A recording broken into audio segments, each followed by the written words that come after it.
ఆచరణ అంటే ఏదైనా ఒక సాధనని ఆచరించే స్థితిలో ఉన్నప్పుడు మనము పరిపరి విధాలుగా మన శరీరము మనకి సహకరిస్తుంది.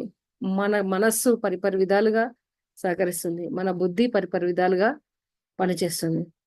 అయితే ఈ నవరాత్రుల్లో అమ్మవారు ఏదైతే మనము మన పురాణాల్లో చెప్పినట్టుగా మనం పూజించుకుంటున్నామో, అయితే ఒక బ్రహ్మచారిణి అనే అంటే రెండవ రోజుని అంటే మనము స్వాదిష్టాన చక్రంలో గనక ఉన్న వ్యక్తులు గనక పూజా స్థితిని అంటే బ్రహ్మచరిణి అని ఎందుకన్నారు ఆవిడనంటే, ఆవిడ కొన్ని వేల సంవత్సరాలు అంటే తపస్సు చేశారు కాబట్టి పూర్తిగా ఆమె 100 సంవత్సరాలు అంటే పురాణాల ప్రకారం 100 సంవత్సరాల పాటు ఆవిడ కేవలము ఫలాలు తీసుకొని జీవించున్నారు.